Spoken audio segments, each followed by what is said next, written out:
Cornet Charlie, and today I'd like to share with you something that's been on my mind for the past several days, and it has to do with brokenness. A broken and contrite spirit. This is spoken of in Psalm 51, where David has gone to the Lord in total sadness and total repentance of heart, and with great fear and anxiety before the Lord, because he's recognized that he has sinned greatly before the Lord. And at the end of the psalm, the Lord answers him and says, "A broken and contrite spirit I will not despise." Forget about being more religious, forget about more burnt offerings and sacrifices and religious duties and trying to look good on the outside. It is a broken and contrite spirit that I value. So this is an attitude, I think, that is very important for a Christian to have experienced, and not only to have experienced once, but to continue to experience on a regular basis. Because we as sheep, we go astray. In the case of the prodigal son, we see a reprobate. We see a young man who's totally self-serving and self-centered.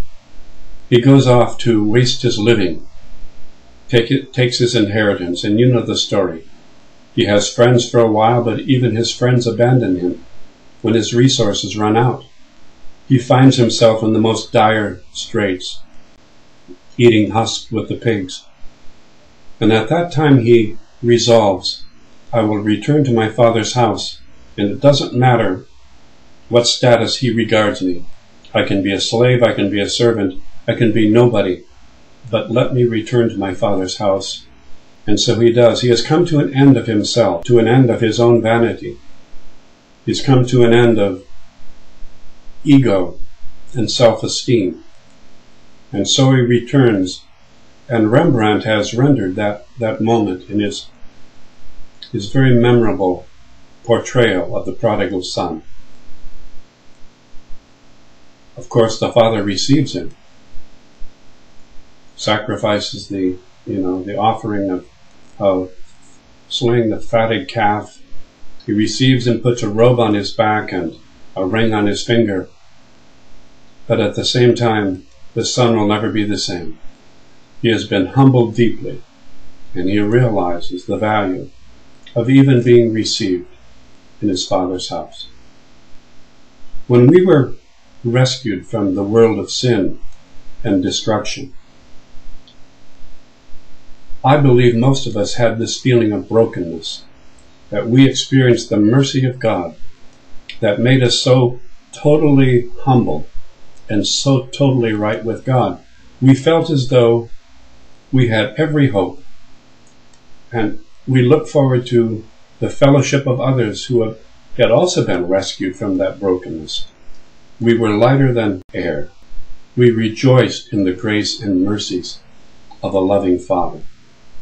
And we went to the church house, and we thought, all of these people have experienced this liberating forgiveness, this moment of being totally emptied out of ourselves and just finding this new glorious beginning. And what did we find?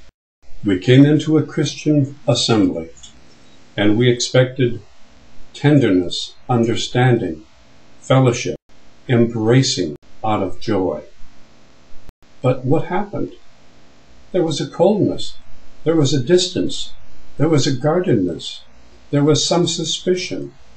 There was a sense of, well, we knew who this person was once, but who are they now?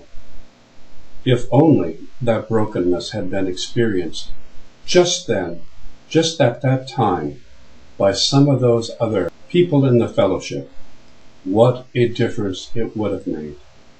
How tender, how intimate, how accepting, how loving, how strengthening, how unified. This ought to be the result and the fruit of coming to God with a broken and contrite spirit, fully restored, lighter than air, and sharing the joy of fellowship with those who also had been delivered from their night of darkness, from their pit of despair and from their own ego,